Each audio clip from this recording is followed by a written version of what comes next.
नमस्कार and welcome to today's video. तो timing of marriage का जो सीरीज़ है उसमें आज का फोर्थ वीडियो है विच इज़ ऑन नाड़ी एस्ट्रोलॉजी।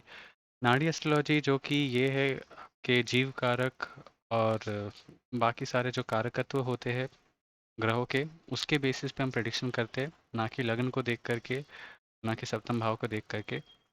तो ये जो टेक्निक है ये मैंने अराउंड 2012-13 में इसको पढ़ा था और काफ़ी इस पे रिसर्च भी किया और देखा कि ये टेक्निक काफ़ी हद तक काम करती है। ये टेक्निक मैं आप लोगों के साथ भी शेयर करना चाहता हूँ और इसके जो ग्रैनुलैरिटीज़ है वो आप अगर समझते हो तो आप भी काफ़ी अच्छे से प्रेडिक्शन कर सकते हो।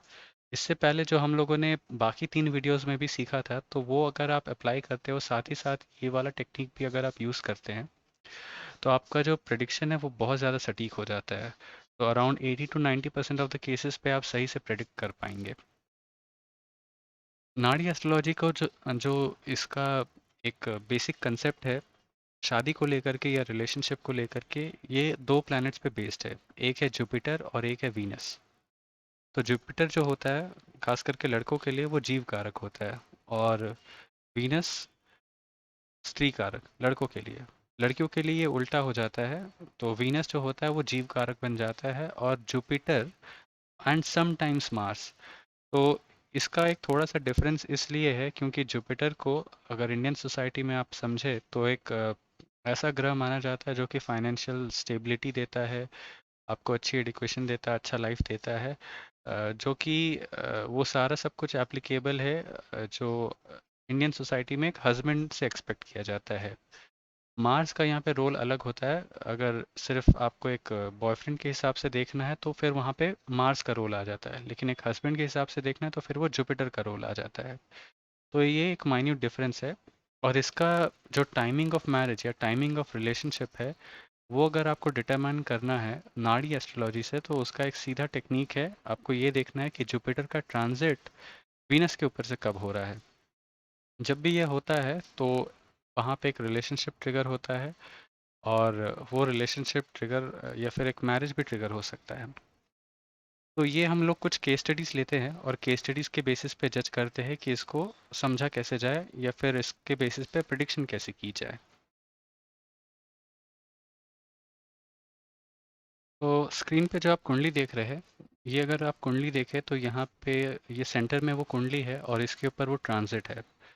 तो यहाँ पे अगर आप देखें, ये इनका जो शुक्र है वो यहाँ पे बैठा है मेष राशि में, और यहाँ पे जो त्रिकोण बन रहा है उसमें से सिर्फ पापी ग्रह है। तो यहाँ पे सूर्य है, बुध है, शुक्र है और यहाँ पे त्रिकोण में यहाँ पे शनि है और केतु है।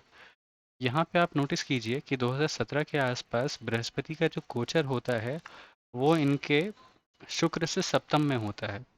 तो यहाँ पे नाड़ी एस्ट्रोलॉजी का जो कंसेप्ट है कि शुक्र आपका कहीं पे भी बैठा हो, तो शुक्र से त्रिकोण में या शुक्र के एकदम ऑपोजिट पे या शुक्र के ऊपर से, तो अगर इन सारे राशियों से अगर बृहस्पति का गोचर होता है तो वो शादी ट्रिगर कर सकता है या फिर कोई एक रिलेशनशिप ट्रिगर कर सकता है।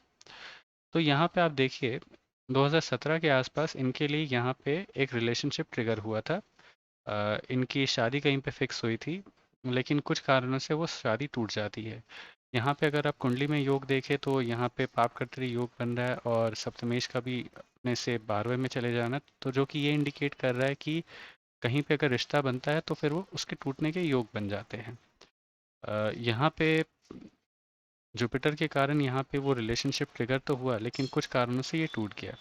आगे इसके बाद अगर आप देखें कि इसके बाद रिलेशनशिप के योग कब बनते हैं, तो यहाँ पे पहला चीज़ तो ये कि जब यहाँ पे जुपिटर शुक्र से नवम में होगा तो यहाँ पे एक रिलेशनशिप ट्रिगर करेगा। तो यहाँ पे जुपिटर की प्लेसमेंट जब यहाँ पे हुई तो उसने ट्रिगर किया। उसके बाद फिर जा करके नेक्स्ट जब इसका ट्रिगर आएगा, जब यहाँ बृहस्पति का गोचर शुक्र के ऊपर से होगा, जब ये मेष राशि में जाएगा। तो ईयरली वाइज अगर हम लोग आगे जाते हैं तो यहाँ पे जा करके एक ट्रिगर बना था। उसके बाद अगर आप देखें तो नेक्स्ट ट्रिगर इनका बनता है 2023 में जा करके।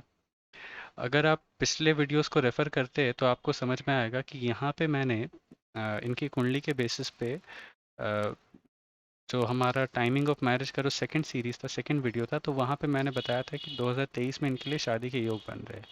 जब आप बृहस्पति के ट्रांजिट के हिसाब से देखते हैं तो वहाँ पे भी आपको लगता है कि इसी साल यहाँ पे इनके शादी के योग बन रहे हैं। एक और केस स्टडी लेते हैं और समझते हैं कि इसको और ग्रैनुलैरिटी के साथ कैसे देखा जाए। एक और केस स्टडी यहाँ पे अगर आप देखें तो ये कुंडली है जो हम लोगों ने अपने प्रीवियस वीडियो है टाइमिंग ऑफ मैरिज के ऊपर, वहाँ पे भी डिस्कस किया था। एक कंसेप्ट मैंने आपको पहले भी बताया था कि राहु वीनस और वीनस राहु एक ऐसा फेज़ होता है जो कि बहुत ही ज़्यादा पॉजिटिव और प्रोमिनेंट होता है शादी के लिए। यहाँ पे आप देखिए ये फेज़ इनको चल रहा था, साथ ही साथ जहाँ पे भी इनका वीनस बैठा हुआ है, वीनस से सप्तम में जुपिटर का गोचर चल रहा था। तो जब भी ये पोजीशन होता है कि आपको दशा भी फेवरेबल है, ट्रांजिट भी यहाँ पे फेवरेबल हो रहा है, जो कि नाड़ी ज्योतिष के हिसाब से सही है, तो ये सारे पॉइंट्स, सारे फैक्टर्स एक तरह से ट्रिगर का काम करते हैं आपके शादी के लिए।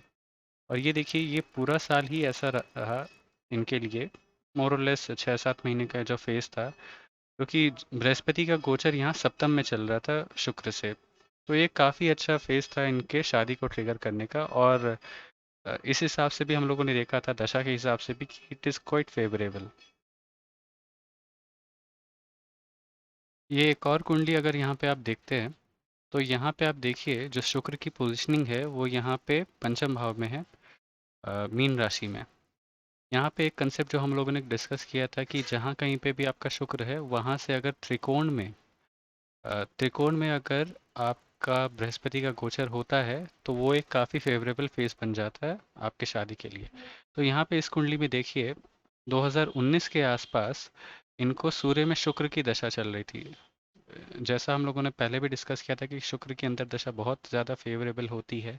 उसके साथ साथ यहाँ पे एक और चीज़ देखिए कि बृहस्पति का जो गोचर है वो भी शुक्र से त्रिकोण में चल रहा था, जो कि नाड़ी एस्ट्रोलॉजी के हिसाब से भी सही है। तो बाकी सारे जितने सारे कॉम्बिनेशन हो सकते थे यहाँ पे पॉसिबल, वो सही सही मैच कर रहे थे और इस हिसाब से इनका यहाँ पे इस फेज में 2019 के अक्टूबर के आसपास इनकी यहाँ शादी हो जाती है।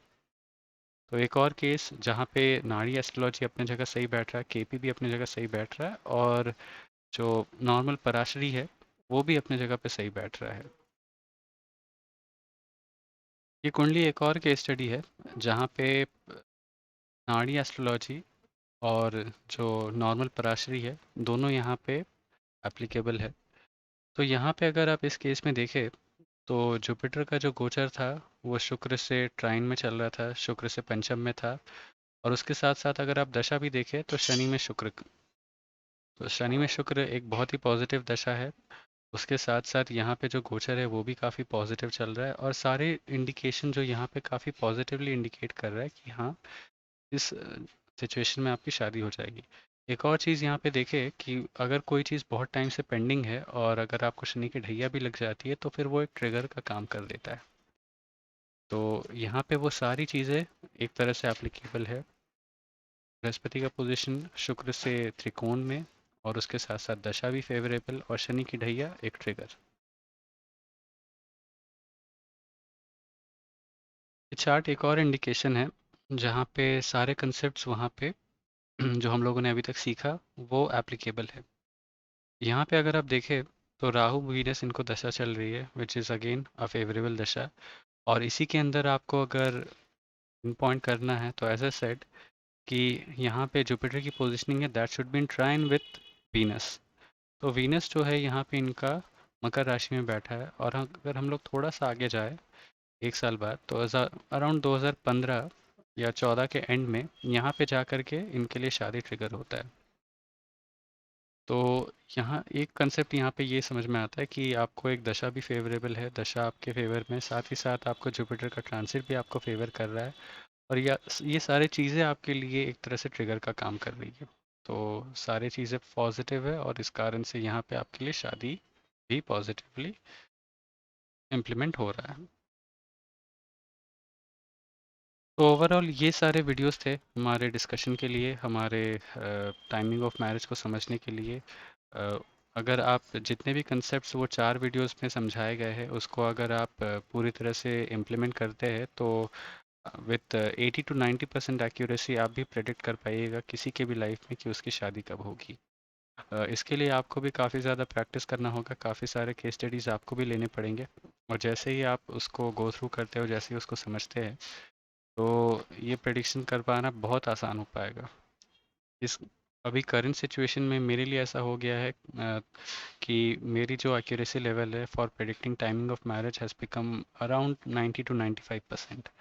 तो उसके आसपास तक चला गया है, एंड इस पे मैं और भी काम कर रहा हूँ ताकि इसको और इम्प्रूव किया जाए, और भी ज़्यादा केस स्टडीज ले करके उसको सॉल्व करने की, क्योंकि जितना आप इसको सॉल्व करते हैं, जितना आप इस पे एनालिसिस करते हैं, उतना ही आपको आपकी नॉलेज बढ़ती है और उतना ही आप सही से चीज़ों को प्रेडिक्ट कर पाते हैं। So this was all from my side.